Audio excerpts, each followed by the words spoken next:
start.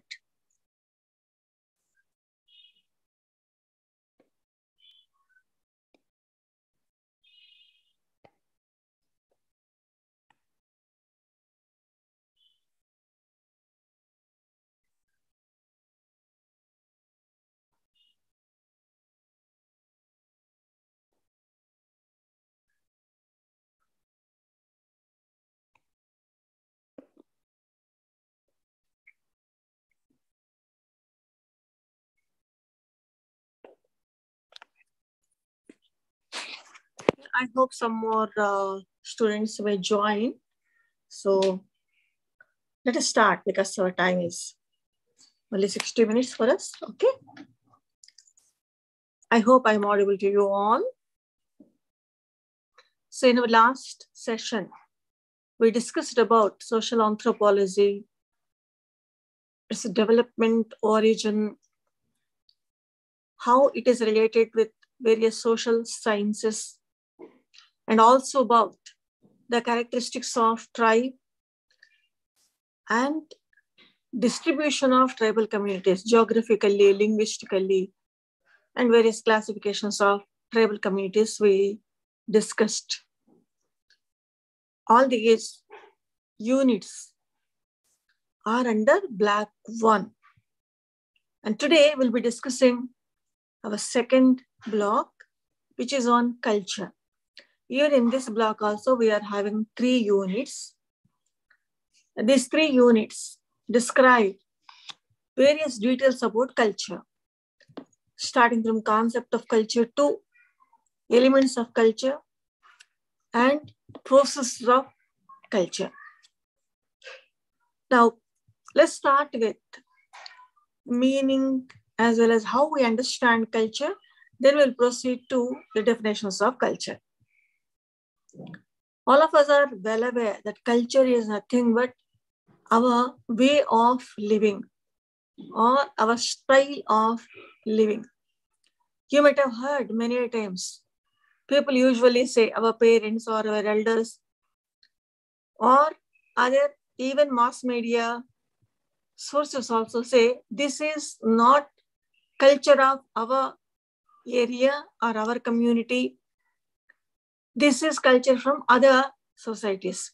For instance, when we talk about Western culture, we are dividing Eastern culture from the Western culture.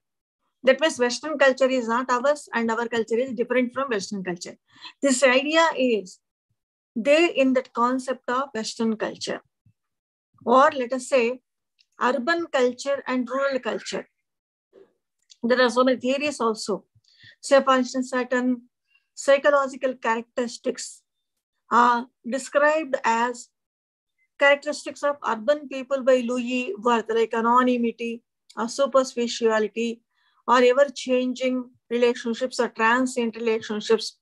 So what we are doing is way of living and how it differs from one society to other society. How it differs. Without studying any sociology or anthropology, we can simply say our language or our dialect or within the dialect, some of the words which we use are different. Our dress patterns are different. Our religious beliefs, rituals are different. Our way of doing things, whether it is agriculture or household activity, is different. We know all these similarities and differences. In sociology, culture is defined on the basis of all these only. That is the reason culture is defined as knowledge which we acquire by being a member in a particular society. Knowledge includes what? Many. It may be art, or it may be thinking process, it may be beliefs, or it may be political aspects, you name it. And you have it there. When we talk about culture as a way of life, we usually talk about its characteristics or elements of culture. What are the salient elements of culture, or how we can understand culture and its differences between various societies. Usually, whatever we are doing, whatever we are understanding, just now we discussed that is culture, but what makes us to understand in a particular way? What makes us to do some activities in a particular way? Here comes three elements of culture. The first one is what makes us to do. That is known as value and values. What is a value? Value is that which most of the members of a society consider as the most or the very important aspect. These values are so many. Universalistic values are there, specialistic values are there, a variety of values are there. Say, for instance, giving education. Education is very, very important. So it's a value because all of us are accepting that education is very important. And on the basis of that, we are differentiating ourselves from a society where there is no education. You might have come across many times people saying that they are not giving their children education, or they are not literate societies, or they are suffering with illiteracy. So what you are doing is you are differentiating your culture with another culture based upon illiteracy and all that. Right? These are universalistic values. Certain specialistic values also are there. I think if you read newspapers every day in, day out, you usually come across specialistic values. For instance, if you open any newspaper, it talks about a particular area and problems in that particular area. So problems in that particular area, specialistic in the sense limited to only that particular region, limited to only that particular area. Similarly, we also, very recently, we are talking about Medaram Jatara. So Medaram Jatara is this festival, a pan-world festival. No, it is not. Christmas maybe, but Medaram Jatara is not there. So Medaram Jatara is a specialistic value. Similarly, Batakama festival is a specialistic value. So like that, values are many. These values say to us, this is proper, this is not proper. We have to follow this. We are not supposed to do this. When values are taught to us as rules and regulations, when certain sanctions are associated with that, then they will become norms. In Telugu, they are termed as pramanalu. What are these norms? In fact, Seminar uses two words, norms as well as folkways and mores. There are so many things which we have to do. But if we fail to do certain aspects, then society may not punish us. But if we fail to do certain, then society will definitely punish us. If, let us say, even if we fail to do, society thinking, okay, let him go away, then to some extent they are known as folkways. Let me take a simplest example. On a festival day, you are supposed to wear new clothes. That is a tradition. In all societies, we will be having these traditions. If we fail to do so, society will not give any punishment to you. Right? But in the same society, you have another norm or another rule. You have to take care of your wife and children and your parents, elderly parents. If you fail to do so, then what happens? Law gives certain rights to them. They can file a case against you, and law gives a punishment to you. Law is nothing but a kind of basic social institution. In all societies, it will be. Not only that, your own relatives or friends or neighbors will be looking down upon you as if you are not following any rules and regulations. You will be humiliated. So this is nothing but a kind of punishment, right? All these rules, punishments are based upon what? One value. What is that? A man is expected to take care of his family. That is a value. On that basis, we have a norm. And just now we said society gives punishment. Does society give only punishments? No, it praises also. It gives benefits or rewards also. That is the reason. Third element of culture is sanctions. All these rewards, punishments are termed as sanctions. These sanctions will be given to a person by the society. Hence, they are termed as social sanctions. If they encourage a person, if they praise a person, then those sanctions are known as positive sanctions. If they give punishment to a person, belittle a person, humiliate a person, then those sanctions are known as negative sanctions. Let me take a simplest example. When we write examinations, we usually will be thinking that, yes, I am going to get good marks. But that good is equal to what? Quantitatively, we usually think that we should get 80%, 90%, or sometimes 100% also. Why? What is the reason? We are aspiring to get that because our society gives, if you get 100 out of 100, some kind of praise. That may be a reward, that may be some kind of benefits, that may be any other situation which encourages you to go ahead with your work. In order to achieve that, in order to achieve this prestige, we usually work very hard. Not only that, we also praise those persons who work hard. You please try to remember your school days, particularly in mathematics class. In maths, the hallmark or benchmark is you should get 100 out of 100.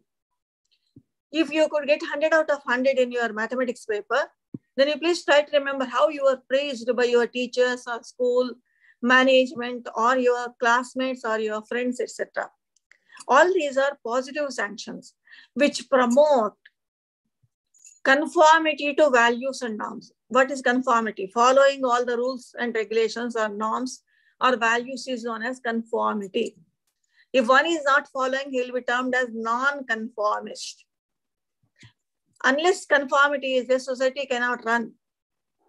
Hence, it has to propagate, promote, encourage the conformity. And positive sanctions are expected to do this by praising. Negative sanctions also are aimed to do this only, but not by praising, but by giving punishment. What type of punishments may be there? Let us imagine that when you are a small kid or you saw a kid of, let us say, some 9th class or so. Deliberately, I'm taking 9th class because at the time some kind of lifespan changes will be there in our bodies. We prefer not to go to the school and go to our friend's place or go to a movie or enjoy. Imagine that a boy, instead of going to school, instead of writing an examination, he bunked that examination. And after coming home, he told to his parents that he wrote the examination. But for every student, one day will be there, a kind of doomsday parent-teacher meeting, right?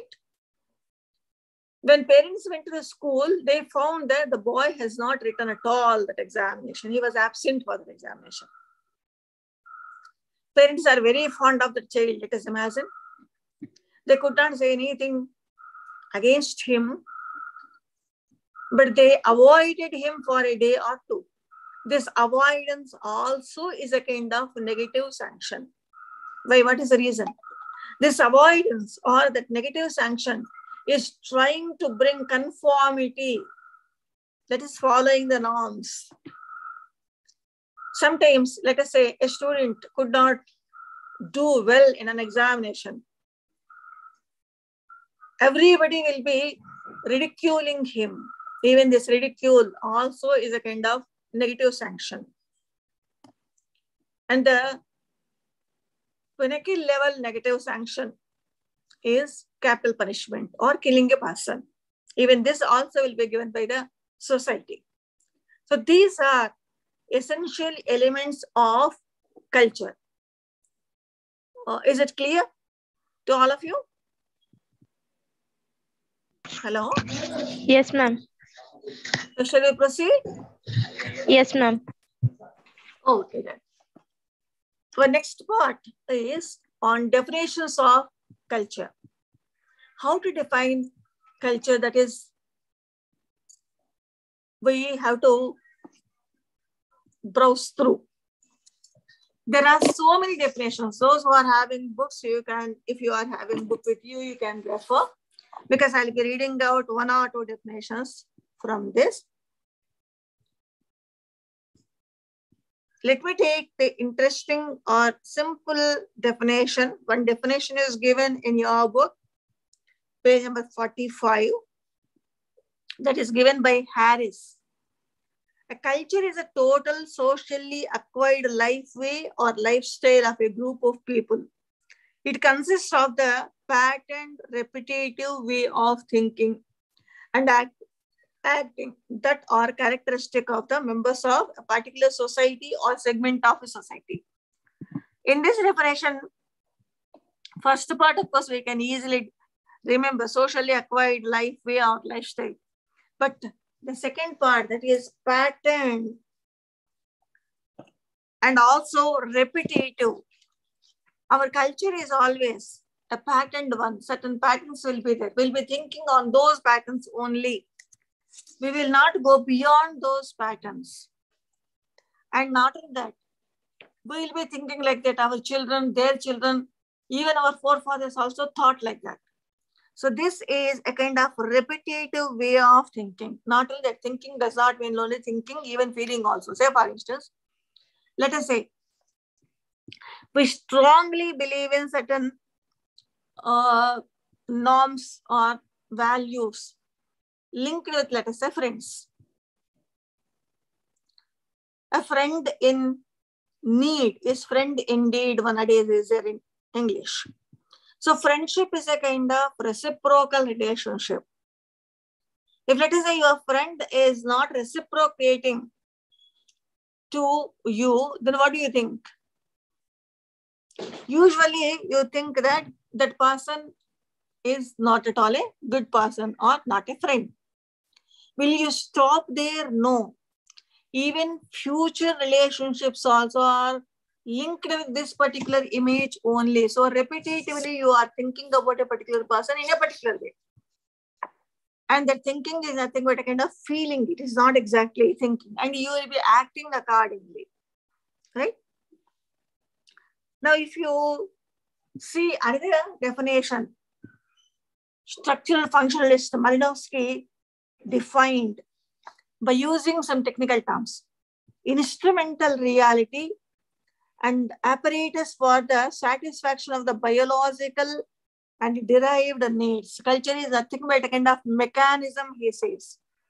It is an integral whole consisting of implements in consumer goods of constitutional characters for the various social groupings of human ideas and crafts, beliefs, and customs.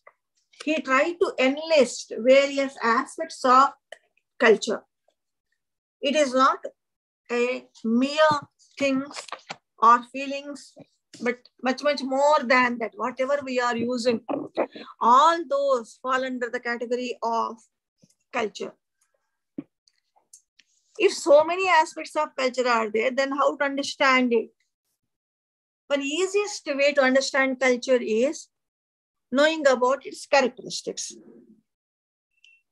How to know culture will be easily explained if we talk about its characteristics. Let us see how culture looks like. The first and foremost one is culture is not an innate one, or it is not an instinctual one. Say, for instance, if somebody is having a big danda in his hand and he is running towards us, a feeling will be there in us. Probably that person is going to beat us. And immediately what happens? One instinctual behavior will be there, and immediately even we too will try to escape. This is instinctual behavior. This is common between animals and we. If fear is there, then we usually run away from that. Here, this fear we got because we saw a person in a very hostile way, and we thought that he is going to beat us. But do we have only this fear? No. There are a variety of fears. All these fears or all these pleasures we learn in our society. Hence, culture is always a learned one. We learn it in a society. For instance, if festivity is there, then we have to be very happy on the day. Even festivity also is just like any other day in our calendar. But we usually add so many details to that. A mythological or historical fact, various do's and don'ts, which we have to do on that particular day, how our entire family members should participate in that particular festival, you name it, so many will be there. So all these we'll learn, and accordingly, we will learn how to celebrate a festivity. So all these are learned. They are not innate. They are not instinctual. So culture is always a learned one. We learn it in our society through our basic social institutions, while fulfilling our needs in a society will be learning all this. The second characteristic is it is always an adoptive one. Sometimes it is a maladaptive one also. What is meant by this adoptive? Culture varies from one place to other place, one region to other region. Why? What must be the reason? Because wherever we go, here we have to mention this. The reason is some of the animals may not be there in some other countries, but human beings, Homo sapiens sapiens, this modern man, is found all over the world. This species is there all over the world. The topographical conditions and various other aspects of our world are not alike. There is a variation. Even let us take our country as an example. Even in our country, southern part of India is different from northern part of India. Similarly, Kerala is different from Tamil Nadu. Tamil Nadu is different from Telangana. Telangana is different from Maharashtra. I'm not talking about states and all those things. I'm talking about only geographical areas. On the basis of geographical areas, we have developed various cultural traits that may be, let us say, constructing your house, or that may be food habits, or that may be language, like that. How and why we do this? Here comes the question of adoptiveness of culture. We adopt ourselves to our surroundings. Hence, we have diverse cultures, a variety of cultures are there. But at the same time, our culture sometimes acts as a maladaptive one also. Because we also have developed via culture only certain urges, profit urge. To take an example. If you would like to have profit, then what you are expected to do? Boss over whatever is available. Take whatever is available. And we are doing it. For instance, our forests are there. You are having some profit urge in you. What do? All the forests will be cut. The purpose may be anything. That may be establishing a factory, that may be constructing a house, or that may be some other thing. But what you are doing is you are cutting all the trees. When you cut all the trees, then what is going to happen to your biodiversity? We will not think about that. In such context, culture acts as a kind of maladaptive one. It is not only mere adaptive, but it is also a kind of maladaptive one. Culture we cannot see. We can understand it only through symbols. Hence, culture is always symbolic. How to understand these symbols? Each society will have its own symbol. Various institutions will have these symbols. By becoming a member in an institution, we'll learn all these symbols. Say, for instance, let us say religious institution. Let us take as an example. If you take religious institution as an example, it is not only 3 or 4 religions. Umpteen number of religions are there. Thousands of religions are there. I am using this word religion from viewpoint of social anthropology or culture. Each religion will have its own symbols. That may be anything. That may be, for instance, if a person is a goat, that may be a big rooster. If the person is, let us say, some Nephi area, North Asian front area, then that may be some kind of tree, or that may be some kind of snake. If that person belongs to around tribal community, then that may be a tiger or body parts of a tiger. If that person belongs to Lambada tribe, then it may be a kind of tree. So you name it. All these are symbols. On the basis of these symbols, we understand the culture. Hence, culture is symbolic. Without symbols, we cannot have any culture. Then another one is culture integrates us. If we belong to a particular cultural group, we feel that we are all from one group. A kind of camaraderie will be there. This you can see. Say, for instance, if you are a Telugu speaking person, if you go to some area where Telugu speaking persons are not there, if you come across any one Telugu speaking person, then you'll be very happy. Oh my goodness, at least I'm having one person. So here the language Telugu is bringing you both together, integrating you. Sometimes it may be region, sometimes it may be rituals, sometimes it may be your beliefs, sometimes it may be geographical area. For instance, if you go to, let us say, USA or UK or Canada, then India as a geographical area integrates you all Indians. Your languages may be different, your religions may be different, your cultural norms may be different, but you all will be together as Indians. So this integrating factor also is one of the characteristics of culture. Then another one is, it is always a structured one. What our parents followed, even we are also following the same thing. And each link, each cultural trait is interlinked with other cultural traits. Cultural trait means a smallest, minutest part of culture. If you take your pen as an example, in your pen, at least you will come across 4 to 5 parts. For instance, your pen, a cylindrical tube, a cap, a refill, a nib. Each one is a minutest or tiniest part of culture, and that is known as cultural trait. What you are going to do with that pen is linked with your cultural system. If you are using it, let us say, at a basara, in order to worship Goddess Saraswati so that you can get good marks, then that pen becomes a religious symbol.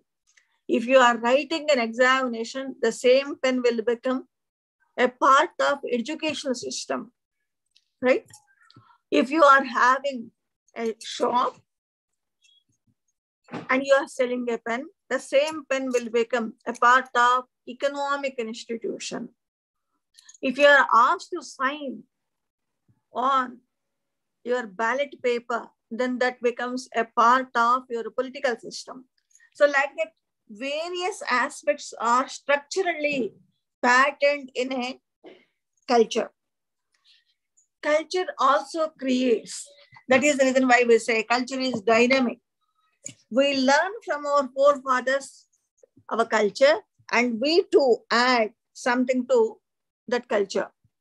Like the social culture will be developing every day in, day out. And each culture becomes very complex. Sometimes diversity of culture also leads to this complex. How it happens, we'll see when we go to the theories of culture. We cannot say culture is for the entire world. No, because culture is regional. Each regional area will have its own culture. This we discussed at length hardly a few minutes ago, how societies adopt to new geographical conditions. One more aspect we have to see here, that is culture shock. What is meant by this culture shock? Just now we discussed about the dynamism of culture, right? We learn a particular culture because culture is always socially learned one. If let us say, one particular person who has learned a particular culture, right? And when he goes to some other society, when he comes across diagonally opposite culture to his culture, whatever he has learned, then he will be under a shock. And that shock is known as cultural shock. And when the shock occurs when we go to other areas, that is known as spatial culture shock. Not only that, within our own society, we come across culture shock that is known as generation gap. Whatever your parents have learned, sometimes is completely different from what they are seeing now. So this gives a kind of shock to them. And culture shock sometimes leads to certain social and cultural problems also. However, we are not going into those aspects here, but culture shock is a characteristic of culture. Now we saw various characteristics of culture, its meaning, and also essential elements of culture, right? Now, shall we proceed to the next one? Let us see the cultural processes. Hello, am I audible to you all?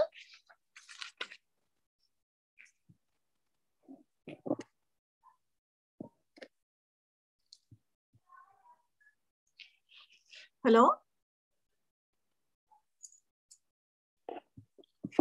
Am I audible to you?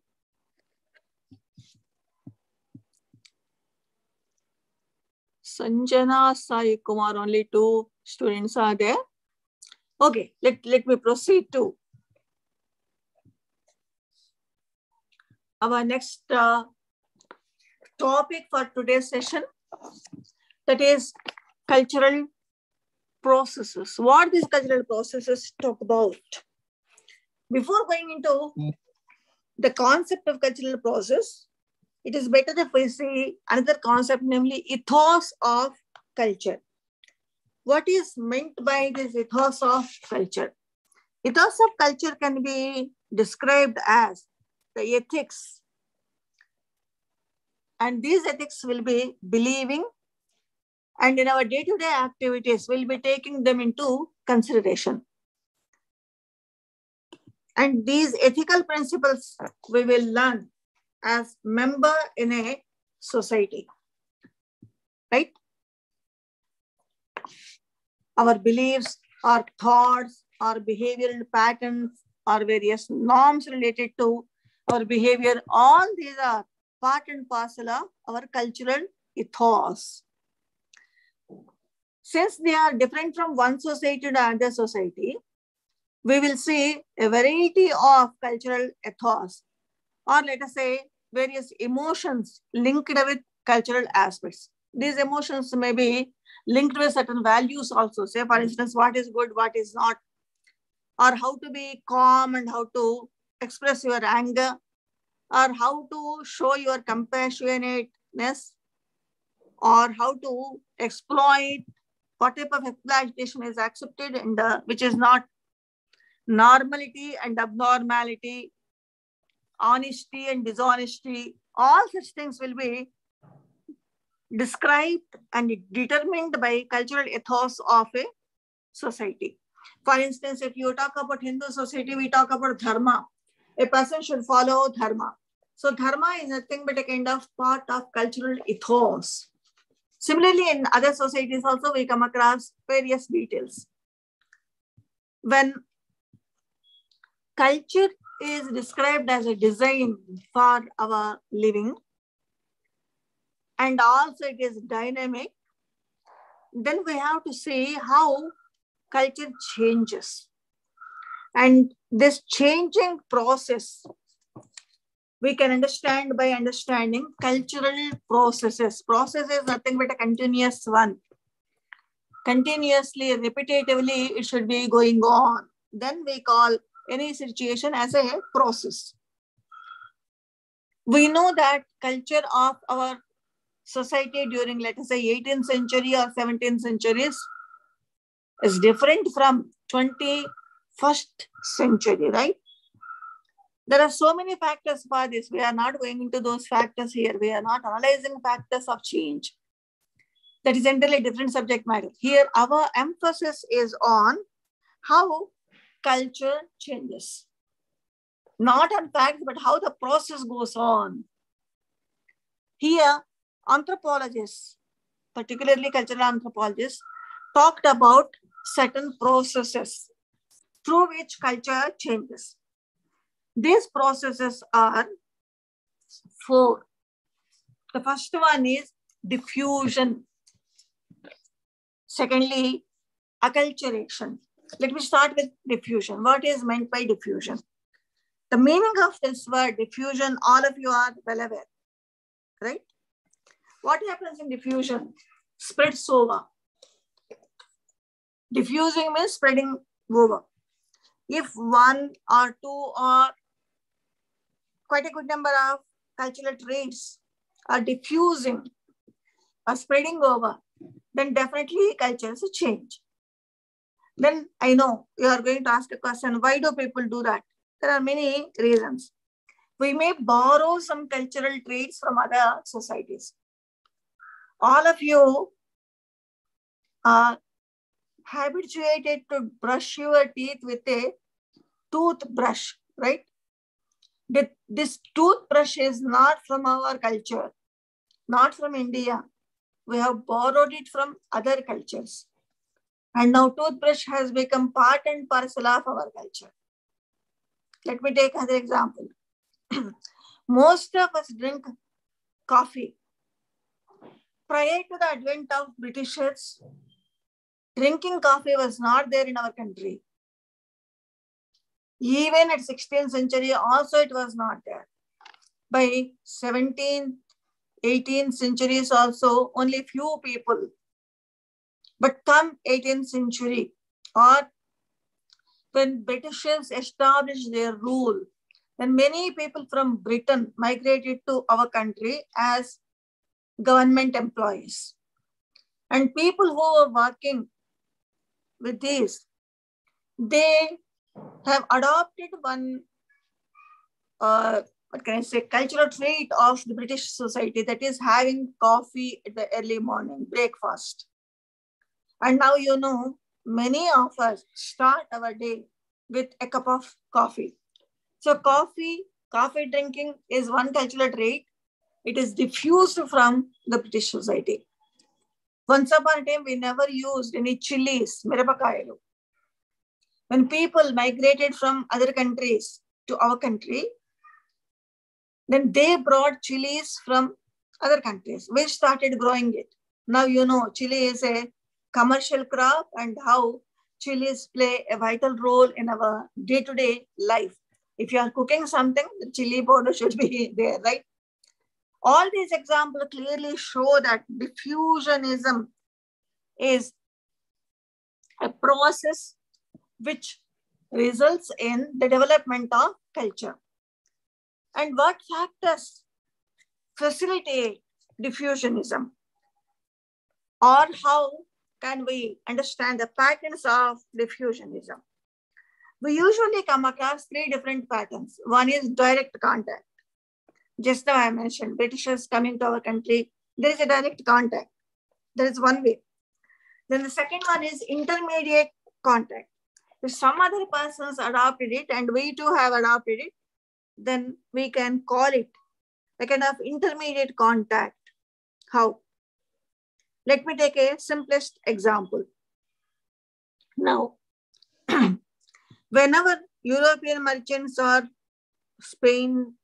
people from Spain entered into our country, by Vasco da Gama, I think his name is familiar to you, they brought various aspects into our country. These aspects related to religion or various other aspects. Let me take religious practices. When pre-British period people, Dutch people or Spaniards, when they entered into the seashores of Kerala, they brought their religious practices into Kerala. And even now, we come across such churches in Kerala, but not in other areas of our country. Why? What has happened? Some intermediate contact is there. One person brought it, few persons adopted it, and slowly people from that particular area started adopting it. One more pattern also we come across, that is stimulus diffusion. What is stimulus? Which propagates a particular type of behavior, that is known as stimulus.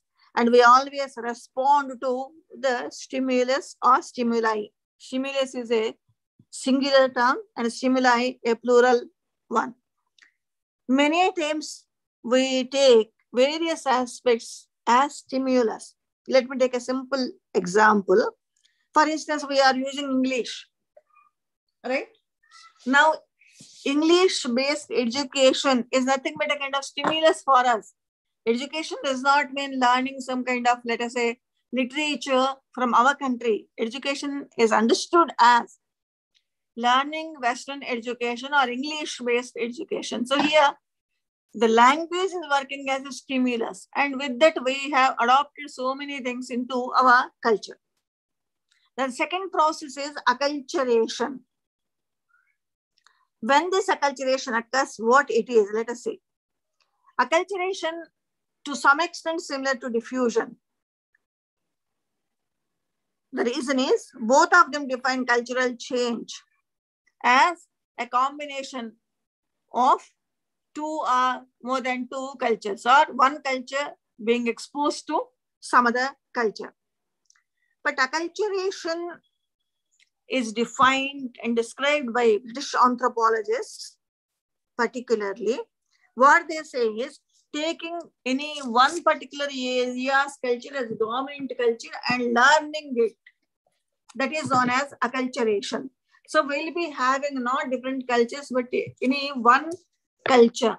And in this context, we also come across one concept, namely cultural center, culture crazy.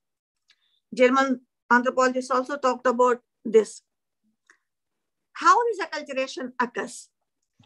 Acculturation occurs when one culture adopts other culture completely, then that is acculturation. This happens even within our family. Say, for instance, now, of course, we are having new local residences after marriage.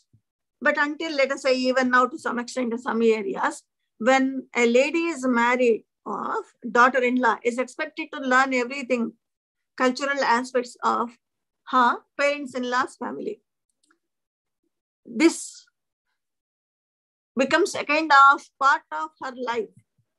After, let us say, after a year or so after her marriage, she'll be thinking, she'll be feeling, she'll be doing things just like their parents-in-law are doing, but not like how her mother's family was doing. This is nothing but a kind of acculturation. She has learned that culture and she has adopted that culture completely. Other process is assimilation. Even assimilation also to some extent acculturation only. But only thing is, in acculturation, at least we can say this culture is from this particular area, this particular group and all that. In assimilation, we will not be able to do so. The link of two cultures will be merged and a new culture emerges. In anthropology, we have certain schools of thought which talk about assimilation. In fact, our policies also are based upon assimilation only. We strongly believe that we have to bring tribal communities into the mainstream. Mainstream culture is one culture and tribal communities have different cultures. So we are trying to assimilate them. Nehru advocated as well as adopted this family. Very Levin also to some extent says so. Other one is enculturation. There is a difference between acculturation and enculturation. Enculturation means learning our own society's culture. Acculturation means learning other society's culture. That is the reason why many people describe enculturation as socialization. It is nothing but socialization because we are learning about our own culture, right? Hello? Hello? Am I audible to you all? Yes, ma'am. Ma'am, can you say that assimilation and enculturation definition once more? In assimilation, two cultures will club together. Sometimes we will not be able to differentiate these two cultures. There emerges a new culture, you can say, in assimilation, right? In acculturation, of course, combination of two cultures are there, but at least we can say, okay, these two belong to two different cultural groups or cultural traits, we can say. The distinction line is very thin, you can say. Let me take a simplest example. Just now we were talking about, let us say, using chili powder or using toothbrush. Can we say that they are not from our country? Many people are unaware of this, right? There is assimilation. They have become part and parcel of our culture, right? But when we come across, let us say, a technical know-how, learning, let us say, one kind of language, let us C++ or C++ or Oracle, and you name it. There, once again, we are learning. But what we know that culture is not developed in India. I'm not talking about language part, I mean computer language part, but that particular aspect, cultural trait is not developed in our country, but we have adopted from some other country. See, even here also we can say that cultural trait is embedded into our culture, no doubt. But still we are giving credit to other society. In enculturation, we'll be learning about our own culture. For instance, when we learn about our name and its meaning, it is nothing but enculturation. It is not acculturation. But if you change your name in order to cope with, let us say, if you are migrating to some other country, then that is acculturation. Let us take your name is Neelakantham. Simply I'm saying, okay, this Neelakantham has its own significance in our country because it refers to a god along with a mythological story and all those things. If you learn about the meaning of that word Neelakantham and how that name is given to you, then that is enculturation. If you are aspiring to go to, like I say, some other Western country, instead of having that entire name, if you cut that and if you change your name into Neel, N-E-I-L, is there any acculturation? I have to say yes. Because what you are doing is you are changing one particular cultural trait in order to become a member in another society. Like that, you can see umpteen number of examples surrounding you. Okay? Now let us proceed to the next unit, that is on theories of culture. Your unit 6 talks about different theories. Altogether 10 theories are there. You please permit me to be a little bit, what can I say, faster to describe these theories. Theories describe the development of culture, characteristics of culture. The first theory is evolutionism. All of you are well aware of evolutionism. Even sociology also is based upon evolutionary theories. During 18th century or 1700s, we can say, many people, for instance, Ferguson or Adam Smith, John Miller, all these people describe the development of culture, saying that every culture will be passing through certain stages. That may be hunting to food gathering or pastoralism or agriculture, like that. And whenever they are proceeding from one culture to other culture, then obviously there emerges some kind of cultural changes. Here, Smith and others, they thought that they are known as extremists because they thought Egypt is the center for our culture. From Egypt only, many people adopted Egyptian culture and the culture developed, they say. Not only Smith and others, but there are certain other persons also. Say, for instance, Edward Bernard Taylor, his theory we are going to study when we are going to study about religious institution. He too talked about how culture develops in different stages. He wrote a book entitled Primitive Culture, which was published in 1871. He talks about how certain complexes, paternal complex, maternal complex, maternal paternal complex, these are the words he used. And through these three stages, culture develops. Leslie White, his theory, I think, is familiar to you, who has taken use of energy into consideration and describes how societies develop. Even he also is an evolutionist. So evolutionary theory describes how society and culture evolves from one stage to other stage. Always simple societies to complex societies. The second theory we discussed about this, not as a theory, but as a process, that is diffusionism. How culture of a particular society spreads over to various societies and how culture develops. This is the basic idea behind diffusionism, or spread of cultural items, we can say. Many people, British, American, German anthropologists belong to this diffusionistic school. And for instance, if you take Rivers or William James Perry, to take few names, these people describe how cultural traits from one area to other area spreads over. Why? We can take one example from the viewpoint of diffusionism. Yoga as relaxation therapy, now it is spread over the entire world. You go and ask any psychologist, he asks you to go for meditation and yoga.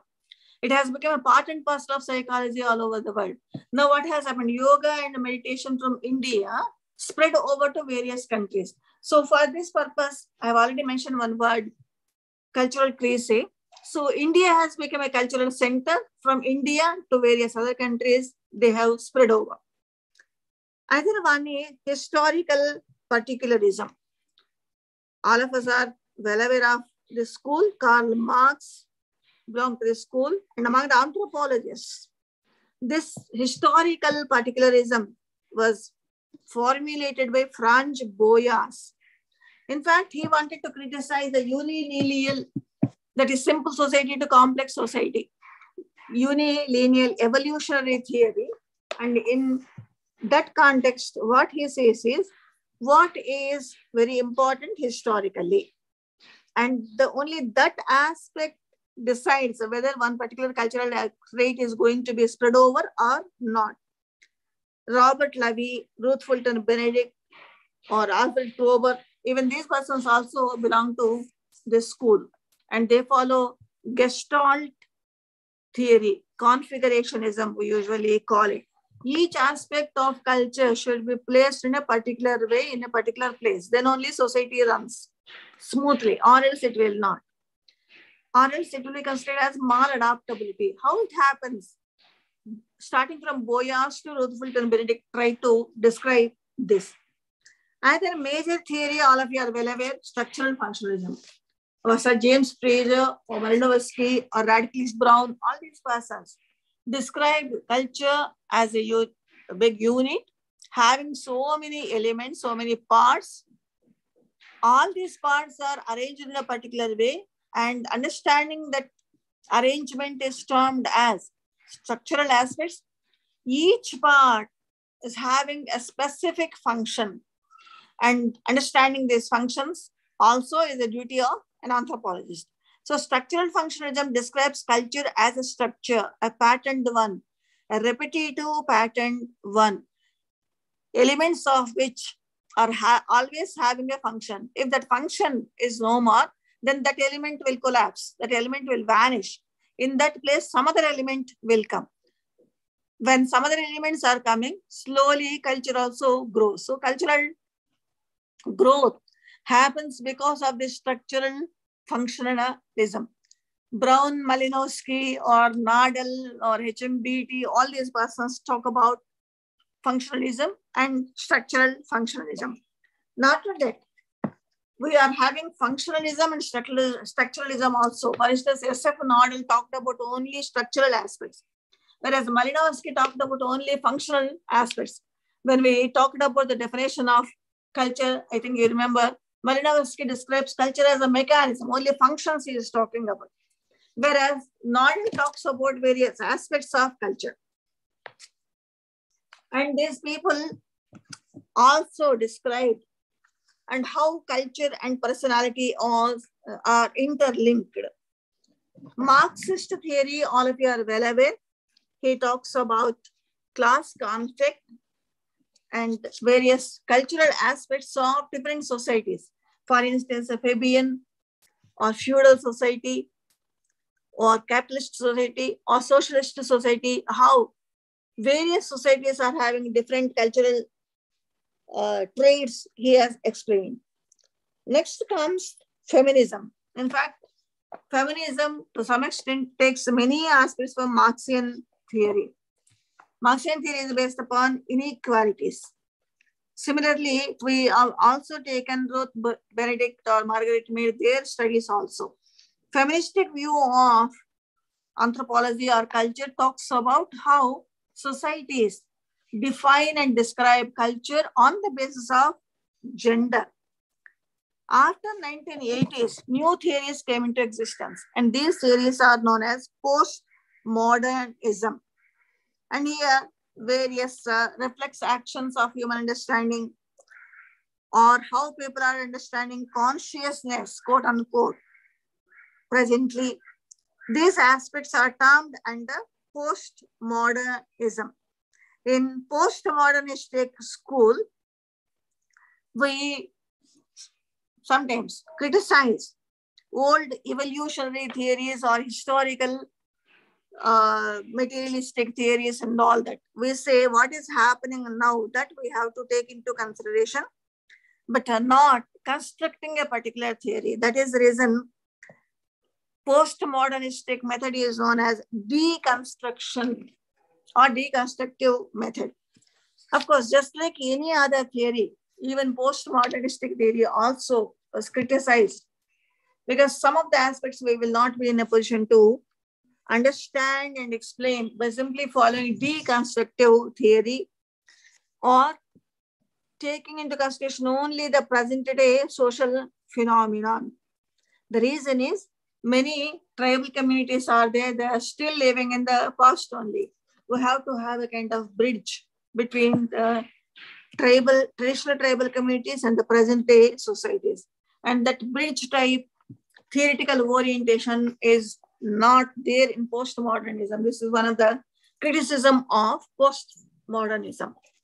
So with this, we have completed our culture, its a concept, elements of culture, cultural processes, and various theories of culture. Of course, I have not taken much time on each theory, but if you refer your book, it is self-explanatory.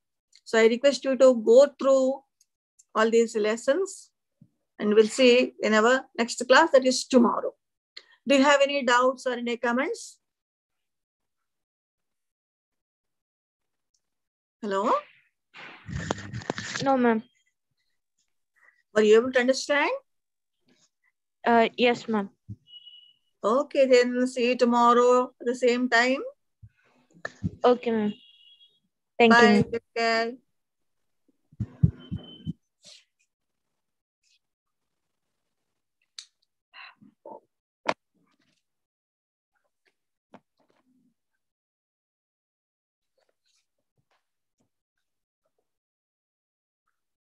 Come on.